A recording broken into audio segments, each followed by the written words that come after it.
The story begins with the legacy of Oduduwa, the father of the Yoruba people. It is said that Oduduwa's children spread across the land, establishing powerful kingdoms that shaped Yoruba history. Among them, Oromiyan, the fiery warrior, founded the Oyo Empire, known for its military might and vast influence. Another child, Egba, ventured into the fertile forest and founded Ogun, later known as Egba, a community of farmers and hunters. The Egba people lived independently, cultivating their lands and enjoying the blessings of nature. But as the Oyo Empire expanded, it offered the Egba protection in exchange for allegiance. This alliance soon turned into subjugation, with the Oyo rulers treating the Egba people as vassals rather than equals. For decades, the Egba lived under the oppressive rule of the Oyo Empire. The Ilaris, the empire's tax collectors, were a symbol of this tyranny. These officials demanded exorbitant tributes, often taking more than the people could give. Their greed knew no bounds, as they kidnapped Egba citizens and sold them into slavery. The Egba people's cries for justice echoed through the forest, but their pleas fell on deaf ears, and they lacked a leader brave enough to stand up to their oppressors. That was until the rise of Lisabi Agbongbo Akala.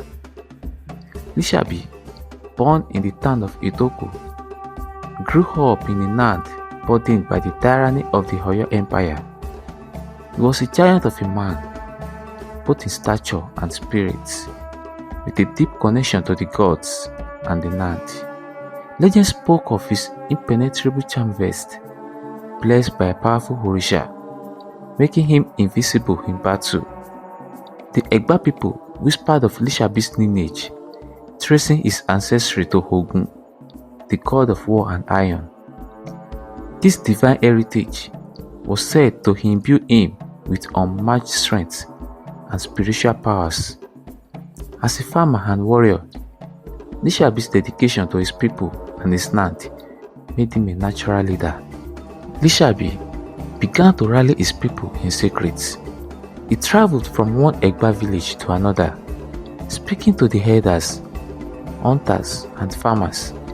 He organized a cooperative society known as Egbe Aaro to help each other on their farms, to collectively boost the harvest.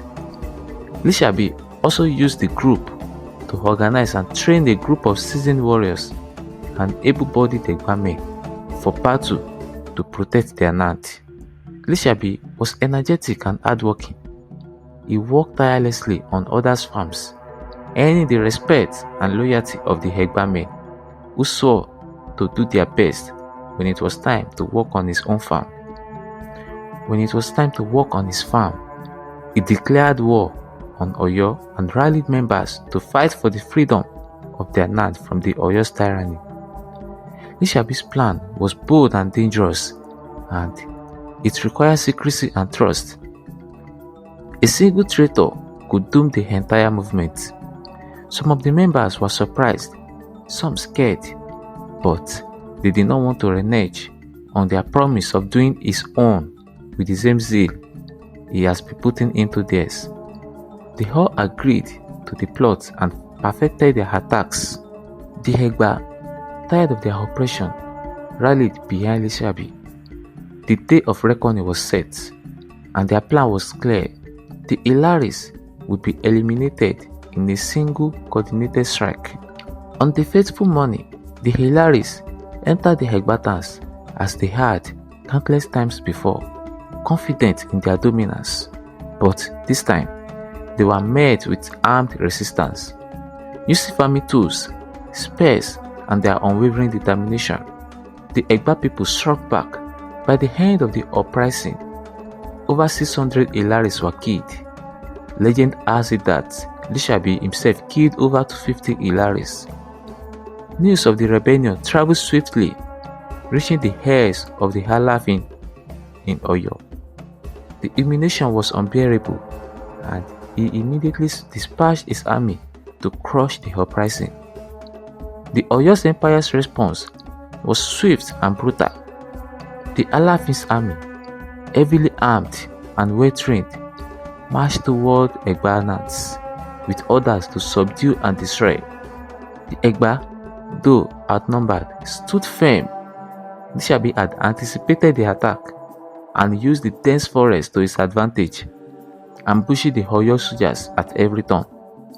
Lisabi, invoking the gods, called upon Ogun and Shango for strength and protection. The Egba warriors fought as though possessed by the spirit of their ancestors, and the Oyo army suffered staggering losses. Despite their superior numbers, they could not overcome the Egba's resistance and Lisabi's brilliant strategies. As the battle raged on, Lisabi's impenetrable charm vest protected him from harm. Spears broke against him, and arrows veered off course. His presence on the battlefield inspired his warriors, who fought with unparalleled bravery. Within days, the Egba warriors had driven out the Oyo forces from their lands, securing victory and freedom for the Egba people. And so, the once mighty Oyo forces were forced to retreat, their pride shattered. For the first time in years, they could walk their feet and tend to their homes without fear.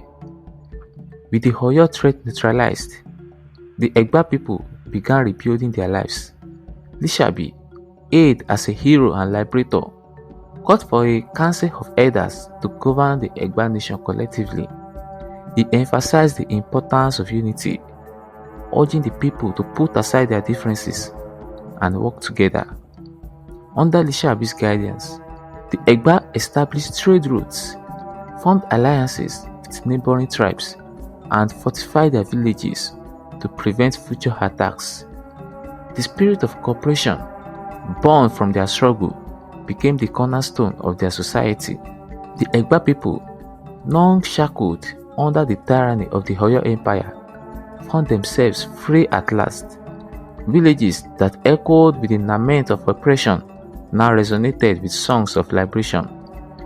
The Egba people gathered to celebrate their hero, Lisabi, the man who had led them to victory. Gifts poured in from every corner of the Egba land. Baskets of yam, woven clothes, and jars of palm wine. The once enslaved people saw him as their savior, a beacon of hope and resilience. By his side stood his wife Ikeola, a woman of grace and wisdom. Her pride in her husband was evident, but so was her vigilance. She noticed the occasional whispers among the younger warriors and the fleeting glances that hinted at something darker brewing beneath the surface. "Be careful, my love," she said quietly to Lisabi that evening. Adoration is a double-edged sword. Lisabi, trusting in the loyalty of his people, dismissed her concerns with a reassuring smile. While the Egba people celebrated their newfound freedom, not everyone shared the same enthusiasm for Lisabi's rise. Among the young warriors who had fought beside him, a sense of envy began to fester. "We were there too," grumbled a warrior named Adigun during a secret gathering under the shadow of a large Iroko tree. "We bled, we fought, yet only Lisabi's name is sung. What about us?" Another warrior, Olatunji, nodded in agreement. "Does he think himself greater than us? The people forget that without us, there would be no victory." The group's leader, a cunning and persuasive man, stoked their resentment. "We fought for freedom, not to replace one ruler with another. If Lisabi believes he can bask in the glory alone, then he is mistaken." The seeds of discontent were sown, and the warriors began plotting ways to undermine Lisabi. They spread rumors among the villages, whispering that Lisabi sought to make himself a king, that he was hoarding gifts meant for all, and that he had grown too powerful for his own good. Despite the murmurs of discontent, Lisabi remained focused on his role as the acting leader of the Egba people. He worked tirelessly to rebuild their society, settle quarrels, and ensure that the unity that won them their freedom would endure. One afternoon, Lisabi presided over a heated dispute between two villages over farmland. The elders shouted over one another, their tempers flaring. "This land belongs to us. Our ancestors tied it for generations," one elder argued. Lisabi raised his hand for silence. His voice was calm but firm. "This land belongs to all Egba people. It is not for division, but for collective growth. Let us share it equally, for in unity lies our strength." His judgment, though fair, left some grumbling as they left the council meeting. That evening, as Lisabi sharpened his hunting spear, Ikeola approached him with a concerned look. "You have given them freedom, but freedom comes with its own challenges. I see envy in their eyes, whispers in the corners. Be vigilant, my husband." Lisabi smiled at her, his confidence unwavering. "They are my brothers. We bled together on the battlefield. They will not betray me." But the cracks in Egba unity had begun to form, and even Lisabi's strong belief in his people could not hold back the ties of jealousy and ambition. The tales of Lisabi's triumph reached far beyond Egba lands, including some Oyo Empire sympathizers who were loyal to the Alaafin of Oyo and saw Lisabi's rise as a threat to their influence. Since they couldn't win Lisabi directly in war, they planned to bring him down by infiltrating his close ranks and turn his own people against him. One day, a shadowy emissary from Oyo, dressed as a merchant, arrived at one of the Egba villages. He brought with him fine fabrics and money. In secret gatherings, he met with the discontented youths, offering them gifts and promises of power. "Lisabi grows too strong," the emissary whispered to Balogun and his co-conspirators. "Men like him don't just stop at leadership, they seek domination. If you act now, you can claim your rightful share of the glory." The emissary fanned the flames of rebellion, manipulating their envy and sowing distrust. "Does he share his powers with you? Does he consult you, his brothers in arms, on matters of the land? He sees himself as a god among men." Balogun, the leader of the conspirator, emboldened by the emissary's words and gifts, rallied the conspirators. "We will not sit idle while Lisabi becomes another tyrant. The time has come to act." Ikeola, ever vigilant, sensed what was happening. Her intuition, sharp and unerring, told her that danger loomed. One evening, as the moon cast its pale glow over their village, Ikeola approached Lisabi.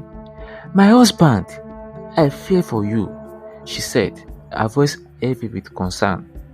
"The men you call your brothers plot in the shadows. I have seen their whispers turn into schemes." Lisabi, sharpening his sword, paused and looked at her. "Ikeola, you worry too much. These men fought beside me. They are not perfect, but they are loyal. I trust them."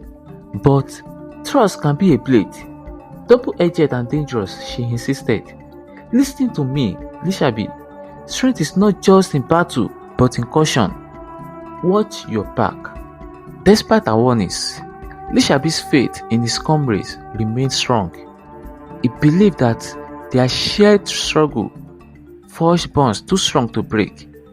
Ikeola, though disheartened, resolved to protect him in her own way.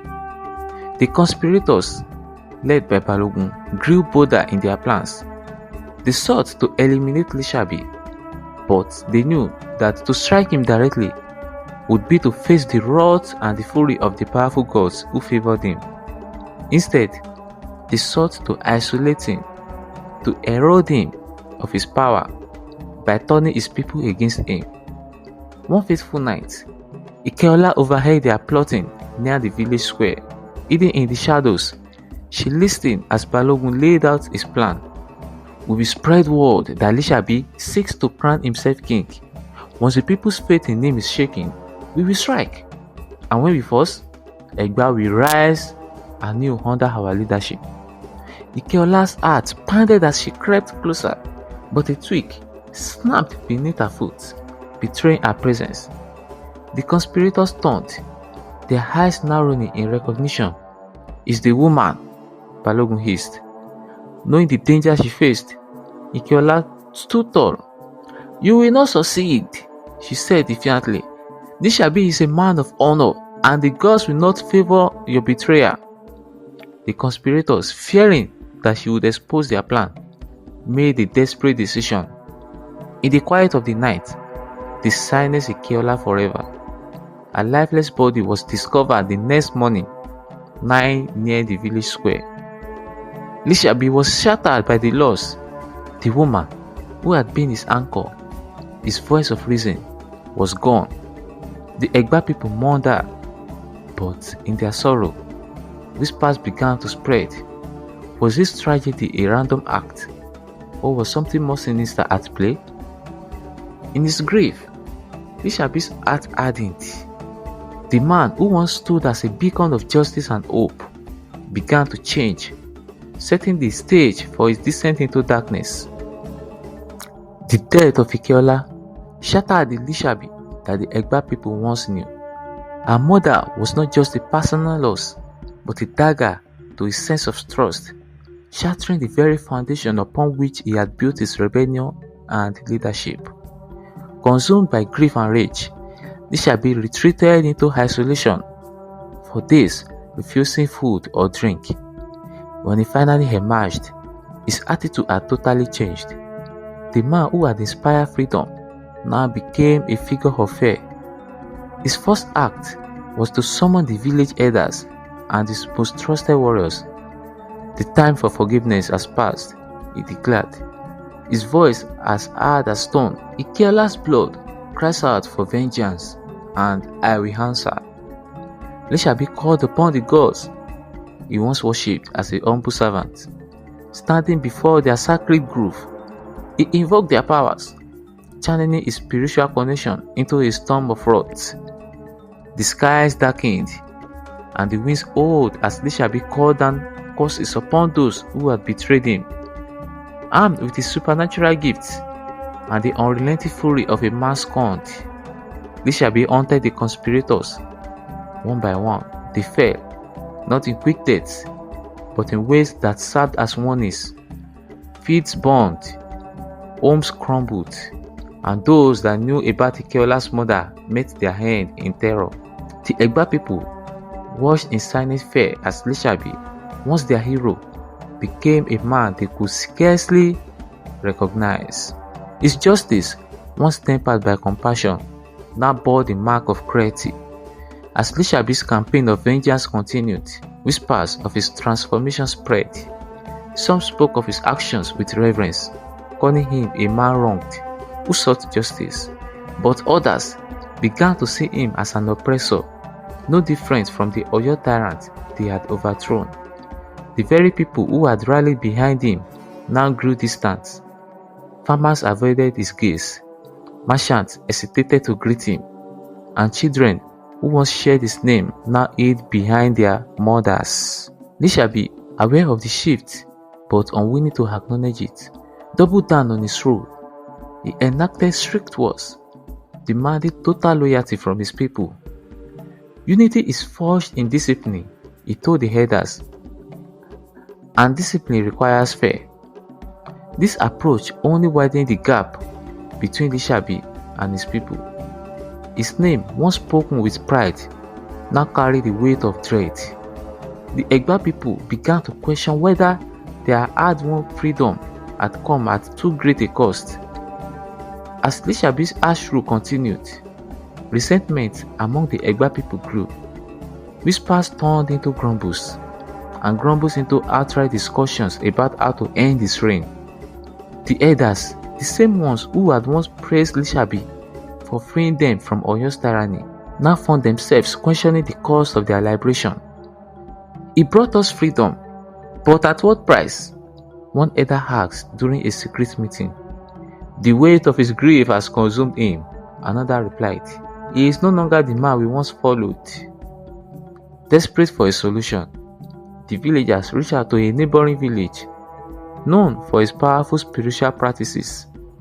The external forces, who had always envied Egba's newfound independence and Lisabi's legend, saw an opportunity to weaken Egba under the guise of aiding them. They agreed to help, but insisted on using a feared spiritual weapon, a mystical masquerade known as Ajegbogunrin, said to have the power to banish even the strongest of men. The day Ajegbogunrin arrived in Egba land, a hush fell over the villages. The air grew thick with tension as the masquerade, cloaked in an aura of dread and accompanied by drummers beating an ominous rhythm, made its way to the heart of the settlement. It was said that no one, not even the bravest warrior, could stand against his power. Word of the masquerade reached Lisabi. When his loyalists rushed to warn him, he simply nodded, his face calm, but his eyes betraying a deep sadness. "So, this is how it ends," he said quietly. "The people I gave everything for have chosen to cast me out." Rather than face the humiliation of being banished by the people he had pled for, Lisabi decided to live on his own terms. That night, under the cover of darkness, he gathered his most treasured possessions: a staff carved with symbols of the gods, a pouch of sacred charms, and Ikeola's favorite scarf. He left a single note for the herders, written with an unsteady hand. "I fought for your freedom, but it has become clear that my presence now burdens you. I live not as a defeated man, but as one who honors the will of the people. May Egba prosper, and may you find peace." With that, Lisabi stepped out of his home for the last time. As Lisabi reached the boundary of Egba land, he turned back for a final look. The moonlight illuminated the land he had fought so hard to protect, but instead of bitterness, his heart was filled with sorrow and acceptance. He knelt on the ground, his staff planted firmly in the soil, and began to chant. The heart trembled, and the winds howled as if the gods themselves mourned his departure. Then, with one final powerful incantation, Lisabi disappeared into the heart, leaving behind only his staff as a marker of his existence. The next morning, the villagers awoke to find Lisabi gone. When the masquerade reached his compound, it found only silence. The staff, now partially buried in the ground, became a sacred relic, a reminder of both Lisabi's greatness and the tragic end of his story. The Egba people, though free, carried the weight of their actions.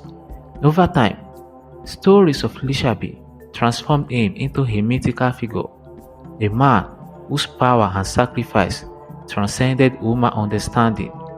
Some said he became one of the gods, while others believed he still watched over Egba land, unseen but ever present.